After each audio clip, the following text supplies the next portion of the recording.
जैसे छाता बारिश से हमें बचाता है, ओजोन सूर्य से पृथ्वी पर जीवन बचाता है। Hello everyone, welcome to the channel Agnika. Ozone परत के अक्षरण के बारे में लोगों में जागरूकता फैलाने के लिए हर साल 16 सितंबर को विश्व ओजोन दिवस मनाया जाता है।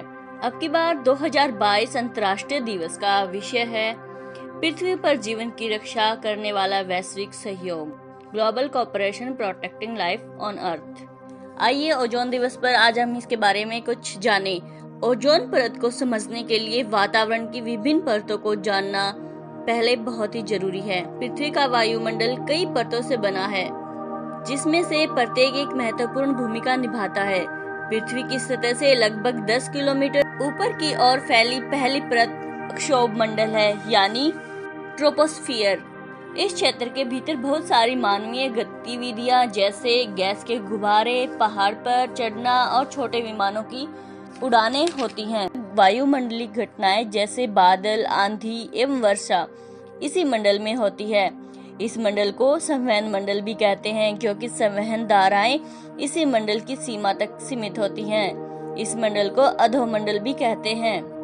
समताप मंडल यानी स्ट्रेटोस्फियर। तापमंडल 18 से 32 किलोमीटर की ऊंचाई तक है।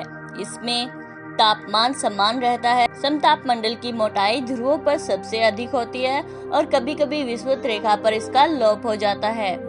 यह मंडल वायुयान उड़ाने के लिए आदर्श माना जाता है। कभी-कभी इस मंडल में विशेष प्रकार के मेघों का निर्माण होता है, जिन्हें मुलाब मेघ कहते हैं, यानी मदर्स ऑफ पर्ल्स क्लाउड। अब है ओजोन मंडल। धरातल से 30 से 60 किलोमीटर के मध्य ओजोन मंडल पाया जाता है। इस मंडल में ओजोन गैस की एक परत पाई जाती है, जो सूर्य से आने वाली पराबैंगनी किरणों को अवशोषित कर लेती है। इसीलिए इसे पृथ्वी का सुरक्षा कवच कहा जाता है। ओजोन परत को नष्ट करने वाली गैस CFC, जो कि एयर कंडीशन, रेफ्रिजरेटर आदि से निकलती है, ओजोन परत में अक्षरण CFC में उपस्थित सक्रिय क्लोरीन के कारण होती है। ओजोन परत की मोटाई मापने में डब्सन इकाई का प्रयोग किया जाता है। अब है आयन मंडल यानी आयनोस्फीयर। इसकी ऊंचाई 60 किलोमीटर से 640 किलोमीटर तक होती है।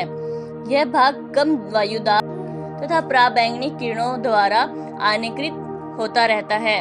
इसी मंडल के कारण रेडियो, टेलीविजन, टेलीफोन एवं रेडार आदि की सुविधा प्राप्त होती है। संचार उपग्रह इसी मंडल में अवस्थित होते हैं। अब है बाह्य मंडल यानी एक्सोस्फीयर। 640 किलोमीटर से ऊपर के भाग को बाह्य मंडल कहा जाता है। इसकी कोई ऊपरी सीमा निर्धारित नहीं है। इस मंडल में हाइड्रोजन एवं हीलियम गैसों की प्रधानता होती है। इस मंडल की महत्वपूर्ण विशेषता इसमें औरोरा ऑस्ट्रालिस एवं औरोरा बोरियालिस की होने वाली घटनाएं हैं। अब आप सोचेंगे कि ये क्या है। एक्चुअली बोरियालिस तथा ऑस्ट्रालिस का अर्थ क्रम से उत्तरी एवं दक्षिणी होता है। इसी कारण इन्हें उत्तरी ध्रुव प्रकाश एवं दक्षिणी ध्रुव प्रकाश कहा जाता है। वास्तव में औरोरा ब्रह्मांडीय चमकते प्रकाश होते हैं, जिनका निर्माण चुंबकीय तूफान के कारण सूर्य की सतह से विसर्जित इलेक्ट्रॉन तरंग के कारण होता है। अब हम वापस ओजोन पे ही बात करते हैं। ओजोन गैस की यह परत जो सूर्य से आने वाली पराबैंगनी किरणों को अवशोषित कर लेती है और इसीलिए ये हानिकारक किरणें पृथ्वी पर आने से बचाती हैं। अल्ट्रावायलेंट किरणें यानी पराबैंगनी किरणें हानिकारक किरणें हैं, जो त्वचा कैंसर, मोतियाबिंद जैसी घातक विकिरणों के जोखिम को बढ़ा सकती हैं और प्रतिरक्षा प्रणाली को नुकसान पहुंचा सकती हैं। जीवों, स्थलीय पौधों के जीवन और जलीय पारिस्थितिक तंत्र को नष्ट करने में भी सक्षम है। अब बात करते हैं इसकी खोज की। ओजोन परत की खोज 1913 में फ्रांसीसी भौतिक विज्ञानी चार्ल्स फैब्री और हेनरी बॉयसन ने की थी। 97 से 99 तक हानिकारक पराबैंगनी किरणों को अवशोषित करने की अक्षमता है, जो सूर्य से निकलती हैं और जो मनुष्यों के साथ साथ पौधे और जानवरों पर दीर्घकालीन विनाशकारी प्रभाव पैदा कर सकती हैं। हर साल 16 सितंबर को विश्व ओजोन दिवस मनाया जाता है। इस तारीख को संयुक्त राष्ट्र महासभा द्वारा 1994 में नामांकित किया गया था। 1987 में उस तारीख की याद में जब राष्ट्रों ने ओजोन परत को नष्ट करने वाले पदार्थों पर मॉन्ट्रियल प्रोटोकॉल पर हस्ताक्षर किए थे। 2017 में मॉन्ट्रियल प्रोटोकॉल के 30 साल बाद ओजोन परत में छेद बंद हो गया था और इसके प्रभाव 100 वर्षों तक रहने का अनुमान लगाया गया है। हम ओजोन परत की रक्षा कैसे कर सकते हैं? कुछ सबसे खतरनाक गैसें जैसे CFC, chlorofluorocarbon, halogenated hydrocarbon, methyl bromide और नाइट्रस ऑक्साइड हैं। इनका उपयोग कम करना चाहिए। प्रत्येक व्यक्ति को ओजोन परत के क्षरण को रोकने के लिए भी कदम उठाने चाहिए। कीटनाशकों के उपयोग से बचना चाहिए और रसायनों के उपयोग के बजाय कीटों से छुटकारा पाने के लिए प्राकृतिक तरीकों को अपनाना चाहिए।